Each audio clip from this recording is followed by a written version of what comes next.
और वो मीता लोग, और क्या हाल चाल है। मैं अच्छी तरीके से समझ सकता हूँ तुम्हारी हालत, तुम्हारे चेहरा ही जानता है। जैसे कि बोर्ड एग्जाम 2026 जो है वो हमारा 8 फरवरी से, मतलब 18 फरवरी से।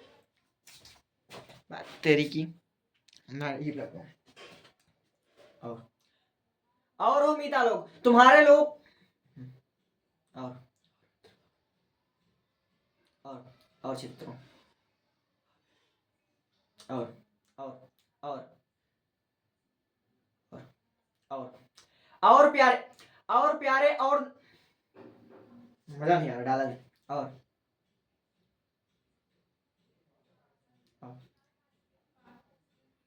और और निकालो, और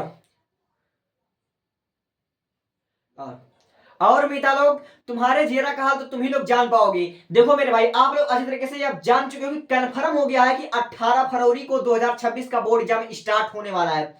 चूंकि अगर आपने कुछ सिलेबस को कवर किया है या नहीं कवर किया ये तो मैं नहीं जानता है, लेकिन अगर आप लोग इस चैनल के साथ जुड़ोगे तो मात्र 60 से 75 दिन में तुम्हारे चाहे 10 का सिलेबस हो चाहे 12 का सिलेबस हो, एकदम से अच्छी क्वालिटी में और बहुत ही बेहतरीन ढंग से समझा जाएगा। चूंकि मैं आज एक कक्षा 12 का ट्रांसलेशन आपको कराने वाला हूं, पैराग्राफ ट्रांसलेशन, जो कक्षा 12 में 2017 में 2025 में लगातार 2 बार पूछा गया हुआ है।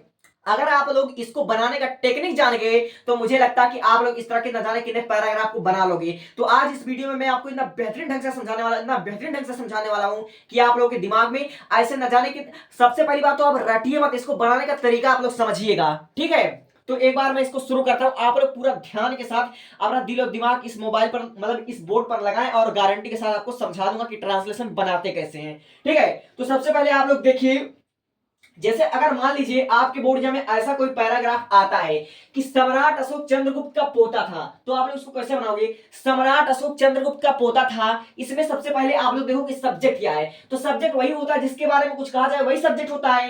तो सम्राट अशोक हमारा सब्जेक्ट हो गया। लेकिन आप लोग इसका ट्रांसलेशन बनाओगे कैसे? तो सबसे पहले वाक्य के अंत में देखो, वाक्य के अंत में आया हुआ हमारा था। तो अगर वाक्य के अंत में था आया है तो यह कंफर्म होगा कि हमारा यह पास्ट टेंस है, ठीक है, ये हमारा पास्ट टेंस है। लेकिन अगर इस वाक्य में हमारा वर्ब ना दिया हो, जैसे कि सम्राट अशोक चंद्रगुप्त का पोता था, इसमें कोई काम हो रहा है, जब कोई वर्ब ना दिया हो, कोई काम ना दिया हो, तो वह हमारा होता है सिंपल सेंटेंस, यानी कि साधारण वाक्य होता है, ठीक है। तो साधारण वाक्य में इज एम वाज वेयर का प्रयोग होता है। तो आप इसको क्वेश्चन बनाओगे, सम्राट अशोक चंद्रगुप्त का पोता था, इसमें सब्जेक्ट हमारा सम्राट अशोक, तो यहां पर आप लिखोगे इम्परर, ई एम PEROR, इम्पर। अशोका में ए हमेशा कैपिटल रहेगा, ASHOKA, अशोका वाज, ठीक है, ग्रैंडसन, ठीक है। देखो पोता, चंद्रगुप्त का पोता, तो आप लोग यहां पर लिख सकते हो द ग्रैंडसन। तो the grandson, GRANDSON, grandson of Chandragupta. और चंद्रगुप्ता में सी हमेशा कैपिटल रहेगा, तो यहां पर आप लोग चंद्रगुप्ता, CHANDRGUPTA, चंद्रगुप्त, ठीक है। तो सम्राट अशोक चंद्रगुप्त का पोता था, यह हमारा सिंपल पास्ट सेंटेंस है। और इसका अंग्रेजी हमने लिखा, emperor Ashok was the grandson of Chandragupta. और इसमें आप लोग ध्यान रखिएगा कि सिंपल सेंटेंस में is am are was here का प्रयोग होता है। अब दूसरा वाक्य देखिए, दूसरा वाक्य है, अपने पिता की मृत्यु के समय वह उज्जैन का सूबेदार था। अपने पिता की मृत्यु के समय वह उज्जैन का सूबेदार था। तो आप लोग ध्यान से देखो कि वाक्य अंत में था आया है, और यह भी हमारा सिंपल पास्ट सेंटेंस है, क्योंकि इसमें कोई भी हमारा वर्ब नजर नहीं आ रहा है। वह उज्जैन का सूबेदार था, इसमें कोई वर्ब आपको दिख रहा है नहीं, इसका मतलब ये हमारा सिंपल पास्ट सेंटेंस है, इसमें भी is I am are was were का प्रयोग होगा। तो अपने पिता की मृत्यु के समय तो लिखोगे एट द टाइम ऑफ, ठीक है, एट द टाइम, ठीक है, time of his father death, ठीक है, of his father death, his FATHER, father death, DEATH, death यानी कि अपने पिता की मृत्यु के समय वह उज्जैन का सूबेदार था। और सूबेदार का अंग्रेजी होता है मेजर, यानी कि सूबेदार, इसका मतलब कि अपने पिता की मृत्यु के समय वह जो था वह राजकुमार था, उस राज का राजकुमार था। अपने पिता की मृत्यु के बाद वही तो उस राज को देखने वाला राजकुमार इकलौता होता था। तो यहां पर लिखोगे ही वाज, यानी कि he was major of Ujjain, वह उज्जैन का सूबेदार था। तो यहां पर लिखोगे major, MAJAR, major of Ujjain, UJJAIN, Ujjain, ठीक है, वह उज्जैन का सूबेदार था। और उज्जैन में हमेशा यू कैपिटल रहेगा, ठीक है। अब देखो चंद्रगुप्त के मरने के 24 वर्ष बाद वह सिंहासनारूढ़ हुआ। मेरे भाई यह सिंहासना और रूढ़ दोनों एक ही में है, लेकिन जगह को बचाने के लिए हमने अलग अलग कर दिया है। तो सिंहासनारूढ़ का मतलब क्या होता है? सिंहासनारूढ़ का मतलब होता है कि सिंहासन पर बैठा हुआ राजा, यानी कि चंद्रगुप्त के मरने के 24 वर्ष बाद वह सिंहासनारूढ़ हुआ, यानी कि चंद्रगुप्त के मरने के 24 साल बाद वह सिंहासन पर बैठने के काबिल हुआ, बना। ठीक है, तो इसकी अंग्रेजी आप लोग कैसे बनाओगे? तो देख सकते हो कि वह सिंहासनारूढ़ हुआ, चंद्रगुप्त के मरने के 24 वर्ष बाद वह सिंहासनारूढ़ हुआ। ये भी हमारा कौन सा सेंटेंस है? सिंपल पास्ट सेंटेंस है, तो यहां पर लिखोगे ही वाज।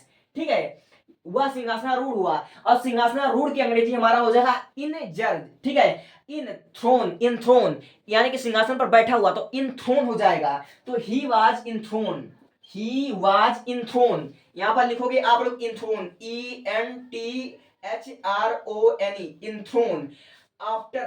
ठीक है, इंथ्रोन 24 साल बाद, तो यानी कि 24 year after, YAR year after, AFTER after. ठीक है, अब चंद्रगुप्त के मरने के बाद तो लिखोगे चंद्रगुप्त डीथ, यहां पर लिखोगे चंद्रगुप्त डीथ, CHANDRGUPT,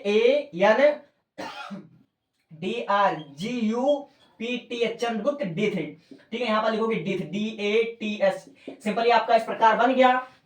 अब देखिए, आरंभ में अशोक को शिकार का बहुत शौक था। आरंभ में तो लिखोगे in the starting, in the starting, STARTING, in the starting यानी कि आरंभ में अशोक को शिकार का बहुत शौक था। ठीक है, अशोक को शिकार का बहुत शौक था, ये भी हमारा सिंपल पास्ट सेंटेंस है मेरे भाई, सिंपल पास्ट सेंटेंस। तो यहां पर लिखोगे ही वाज, अशोक को, तो यहां पर लिखो अशोक, ASHOKA, अशोक वाज। ठीक है, शिकार का बहुत शौकीन था, तो वेरी फॉन्ड, फॉन्ड मतलब होता है शौकीन। ठीक है, ऑफ हंटिंग, HUNTING, हंटिंग, उसे शिकार का बहुत शौक था। ठीक है, और उसे युद्ध कला पसंद थी, और उसे युद्ध कला भी पसंद थी। और तो यहां पर लिखोगे एंड, और उसे ही। अब देखो मेरे भाई लिखा हुआ है और उसे युद्ध कला भी पसंद थी, और भी के अंग्रेजी होता है हमारा आल्सो, तो लिखोगे ही आल्सो लाइक्ड। यहां पर लिखोगे ही आल्सो, आल्सो मतलब होता है भी, also he also liked, LIKED, liked the art of war, the ART, art of war, art of war यानी कि हमारा युद्ध करने की कला हो जाएगा, या फिर युद्ध कला हो जाएगा। तो आपने सिंपल यहां तक लिख दिया होगा। अब देखो, सिंहासनारोहण के बाद यानी कि सिंहासन पर बैठने के बाद, सिंहासन पर वह बैठने के बाद तो लिखोगे इंथ्रोन, ENTHRONE, सिंहासन पर बैठने के बाद, या फिर लिखोगे यहां पर आफ्टर रहेगा, इंथ्रोन, यहाँ पर बीच में आपका आफ्टर रहेगा, तो यहाँ पर आफ्टर इंथ्रोन। ठीक है, यहाँ पर आप लोग देख लीजिए, कापी कलम लेकर बैठे होंगे आप लोग, यहाँ पर आफ्टर कर लीजिएगा। आफ्टर इंथ्रोन यानी कि सिंहासन पर बैठने के बाद उसने कलिंग पर चढ़ाई कर दी, तो उसने कलिंग पर चढ़ाई कर दी, या फिर उसने क्या कर दिया, कलिंग पर आक्रमण कर दिया। ये हमारा दोनों बात एक ही है, या दोनों बात हमारा एक ही है। तो यहाँ पर आप लोग लिखोगे ही अटैक्ड, ATTECKED, अटैक्ड, कहां पर? कलिंग पर, तो वहां पर लिखोगे कलिंगा, KALINGA। ठीक है, कलिंगा में मेरे भाई के हमेशा कैपिटल है, क्योंकि कलिंगा एक राज्य का नाम है।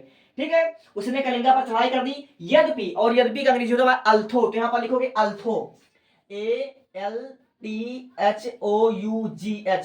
वह इस युद्ध में विजयी हुआ, वह इस युद्ध में विजयी हुआ। ये हमारा कौन सा टेंस है? ये हमारा पास्ट इंडिफिनिट है। वह इस युद्ध में विजयी हुआ यानी कि उसने युद्ध किया तो विजयी हुआ। तो यहां पर लिखोगे आप he was victory, he was victory,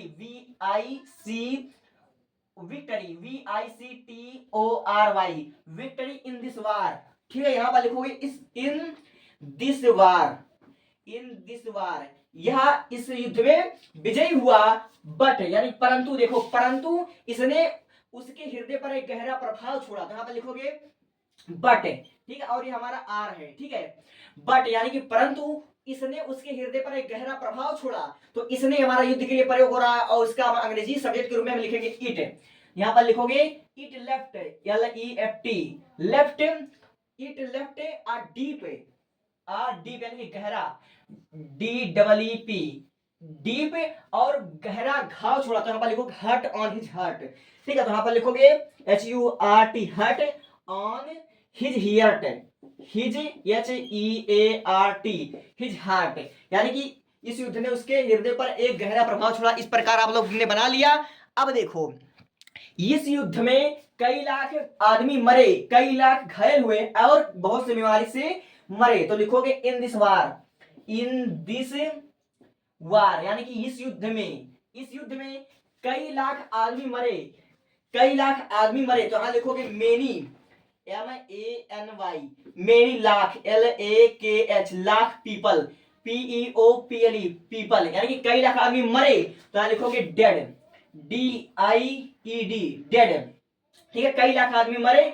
अब देखो कई घायल हुए, तो लिखोगे मेनी, MANY, मेनी, घायल होने का वाउंडेड, WOUNDED, वाउंडेड। ठीक है, और बहुत से बीमारी किससे मरे, बहुत से बीमारी से मरे। एंड और बहुत से अंग्रेजी होता है मेनी, तो आप लिखोगे मेनी, मेनी मरे। तो लिखोगे डेड, DIE, डेड फ्रॉम, किससे मरे, बीमारी से मरे। तो आप लिखोगे डिसीजेस, DISESE, डिजीजेस, यानी कि बहुत से लोग बीमारी से मरे। यह दशा देखकर अशोक का हृदय परिवर्तित हो गया। तो यहां पर लिखोगे सीन दिस सिचुएशन, क्या लिखोगे, सीन दिस सिचुएशन, यानी कि यह देख करके, CONDITION, कंडीशन लिखो या सिचुएशन लिखो, दोनों एक ही बात है। अशोक का हृदय चेंज हो गया, तो लिखोगे अशोक्स हार्ट चेंज्ड। ठीक है, अशोक्स हार्ट चेंज हमारा सिंपल इस प्रकार हमारा बन जाएगा। क्या लिखोगे, अशोक्स हार्ट, यानी कि अशोक का दिल चेंज हो गया, ASHOKA, Ashok's heart, HEART, heart change, CHANGED, change. तो इस प्रकार हमारा बन जाएगा। तो आई होप इस वीडियो में आपको बहुत बेहतरीन तरीके से समझ में आया होगा। अगर वीडियो समझ में आया हो तो इससे पहले कि आप सारे वीडियोस को देख लीजिए। इंग्लिश ग्रामर हमने कक्षा 12 का पूरा आंसर पेपर ही सॉल्व करा रखा है। Thank you.